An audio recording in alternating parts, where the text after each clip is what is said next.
What's up, GT gang? Welcome back to the channel. If you're new, I'm Mojo GT. Thank you so much for clicking on the video. And today is part 4 of building the Procharged 426 Hemi. That's going to be faster than a Hellcat. So today we got the heads bolted on, got everything sorted out. We installed the rest of the double roller timing chain set, and then we installed the oil pump, flipped the engine over, and then we installed our windage tray, which we actually had to modify. You'll see that. And got the oil pan bolted, torqued, and flipped it over, and we got a final look of what it looks like with that Holly Sniper intake that I'm so excited to run with the Procharger. So it's about a 15-minute video, guys, so I really hope you enjoy it. I'll see you at the end. Peace. So what you do is you'll take your studs, make sure they're really clean. Same thing we did for the main studs. Clean them up really good. Lube up the very tip of the side that goes into the block. And then you run it in, hand tight, and after that, we'll grab our gasket, set it down. We'll recheck our gasket mating surface, and we'll set the head in, and then lube up the top of the stud, as well as the washers, the nuts, and run it in. Studs are installed hand tight. I'm not gonna lie, it looks pretty sick. So I'll go ahead and get the gasket set on, and we'll run these together. The head gasket is sat in, and I'll go ahead and grab the passenger side head, and we'll set it in and go from there. I'll try to set you guys up on a time lapse.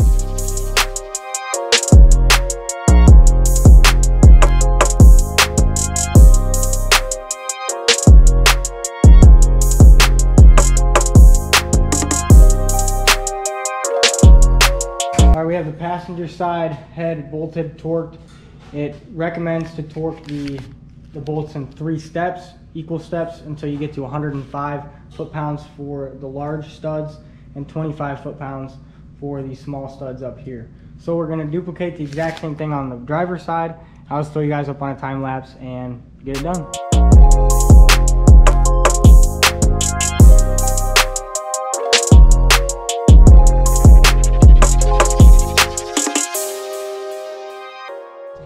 Alright guys, let's go ahead and throw this head on. I already got the surface clean on the head. The gasket's set in. It is going the correct way. There is an indicator that says up, the bottom left. So we're just going to do a quick double check here. Look over everything. Everything looks to be right. Go ahead and throw the head on. There it is. So I'll grab a dead blow and make sure that it seats properly on the engine dowels before tightening the bolt. There it goes. Yes, sir. All right, guys, are you ready? Holy shit. That's what she looks like. Kind of mocked up. It'll be a 95mm throttle body, pulling in more air than I even know what to do with. It's kind of why we got the long tube headers. Huge. There's so much room for activities. For a 3rd gen Hemi, you need to have the cam sprocket at 1 o'clock or 12 o'clock. So just slid on the dowel. So I'm gonna go ahead and thread in my cam sprocket so that it can't come off. You do want to Loctite this with blue Loctite, but I'm just throwing it on just for purpose of doing it. But it's supposed to be 12 o'clock on the cam, 2 o'clock on the crank. So I just turned it over a few times. I don't have my rockers or push rods in, so my valves were not moving. So I was turning it very, very slow because all of the air is going to have to exhaust through the spark plug holes. And I do have coil packs sitting in there, so I have to turn it over really slow for the air to escape. It's really no big deal, but you do want to minimize how much you do turn the engine over when there's no oil circulating through it, obviously. So I just turn it over a few times to make sure that when it comes back to top dead center on number 1, we have 12 o'clock on this mark, which is right here. 12 o'clock obviously would be straight up. And then 2 o'clock on the crank sprocket, which is right there. So 2 o'clock, 12 o'clock, we're good. So what I'm going to do is pull the pin. Look at that. There we go. Now our timing chain is installed. And next thing we're going to do is install the oil pump. So that being said, guys, this installation is done. The Comp Cam's double roller timing chain billet set is not a install good to go. It is something that requires modifications. That being said, the next step is going to be installing the oil pump. Since we did a double roller, it actually brought the cam and crank sprockets out just about, I think it's 1/8 of an inch. Anyway, there are spacers that go behind the oil pump here and here. That way it can compensate for how much you brought out the cam and crank sprocket. So we'll go ahead and show you those and install our Melling high pressure oil pump. So we have our Melling oil pump right here. 10342 is the part number. This is a high pressure oil pump for the early 5.7s, 6.1s. Use the optional purple spring, which is supplied right here. So I'm going to do is take this out, remove the yellow spring in the oil pressure. It's the pressure relief spring. So you'll remove this Allen set screw, and technically it's a plug, but we'll take that out, put in our purple spring, and then we'll be good to go. So I'd like to know that this might be the tightest plug ever installed anywhere. So right here, have your yellow spring, 50 psi. Not good enough for me. Our Melling engine parts, M34216. Made in the United States of America. I'll go ahead, grab the purple spring right here. Go ahead and slap that bad boy in. As far as I'm concerned, this is never coming out again. So I'm gonna crank it down. There we go. Nice and tight. We have Loctite in there, so we didn't need to torque it. Well, there is no torque specs, so bada boom, bada bing. That's installed, and we can go ahead and install the spacer plates that are supplied with our double roller timing chain set.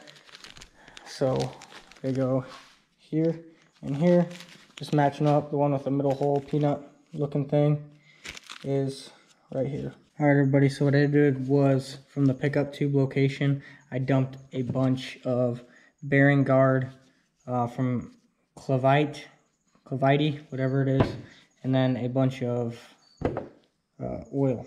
So just kind of spin it up. If you heard it before, it was really, really dry. I just put the oil pump drive gear on, and then it helps me spin this over. Basically, this simulates priming your oil pump. If you were to run this dry right away, it can cause some serious failures. Okay, so we have our correct spacers installed, and what I'll do here is, there we go. So now I'll start threading each bolt in, and once they're started, it'll be pretty easy just to grab your correct size socket, which is a 13mm, and then just tighten them up. So these actually get torqued to 21 foot-pounds. When you install the timing cover, you have to spin the engine over and make sure that your shelf or your cam angle sensor isn't actually hitting your timing cover. Since we brought it out about 1/8 of an inch or so, we want to make sure that we're not making contact. So I did so, installed it, and tightened down the timing cover. And as you can see, we're scraping right here. So what I'm going to have to do is take some kind of burr bit and actually wallow down these grinding marks far enough so that the shell from the cam sprocket doesn't hit it anymore, and then we're good to go. Basically what we ended up having to do was use a tiger paw. We figured that was the easiest thing to do to make clearance, at least at a decent pace. So we have it the 3 times we did it, and it was still hitting in a couple spots. So he had some of this blue layout dye.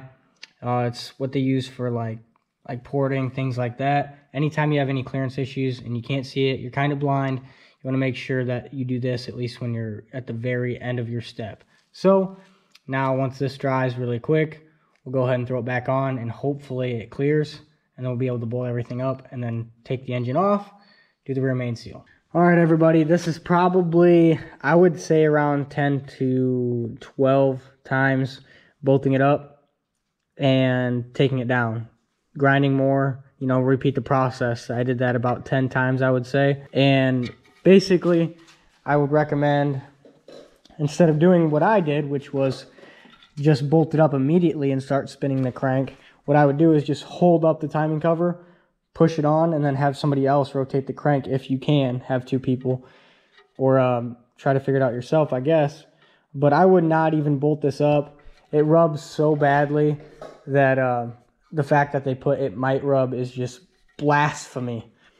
But I would definitely recommend just holding it up and then spinning the crank, taking it off, do the die from the get-go. And yeah, so I learned the hard way, so you guys don't have to.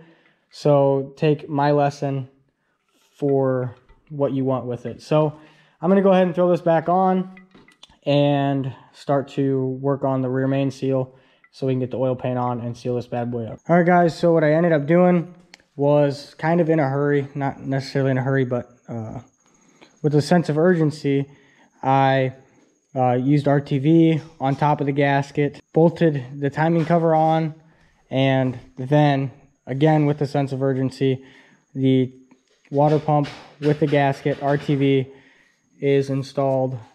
Now this front of the engine is sealed up.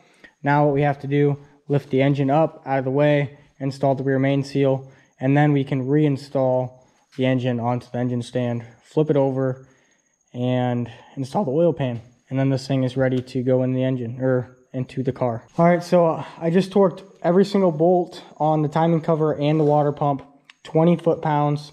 There is no specific order, but as everything kind of crisscross, as well as the thermostat, you want to make sure the spring side down and the relief right here goes at the 12 o'clock position. Once you have that done, you're good. Go ahead and throw on your thermostat housing, and then you can move on to the back of the engine. All right, guys, so we have the engine turned over, and I just wanted to note that in order to install your oil pan gasket, aka your windage tray, you have to remove your pickup tube. And while we're here, it'd be a great opportunity, since when you're turning over the engine, you're actually not pumping any oil, so you're basically running dry. So even though I did use an ample amount of oil, you want to make sure that when you're down here, you have somebody rotate the engine over, or you rotate the engine over and get some oil in those cylinders, because it'll make a world of a difference at the end of the day. And we're just taking one more step to be safe in the long run. So that being said, we're going to get you guys on a time lapse, install the oil pan gasket with the oil pan, and we'll be all sealed up.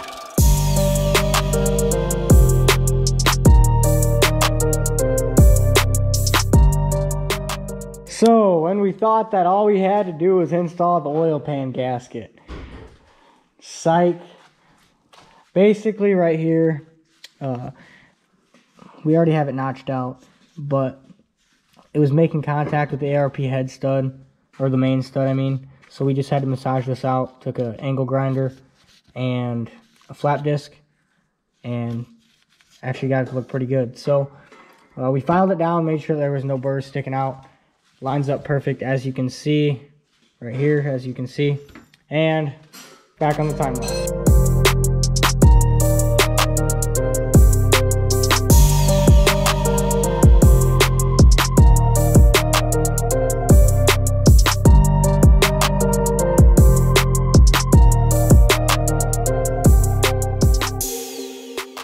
Alright everybody, we're done building the engine for the time being.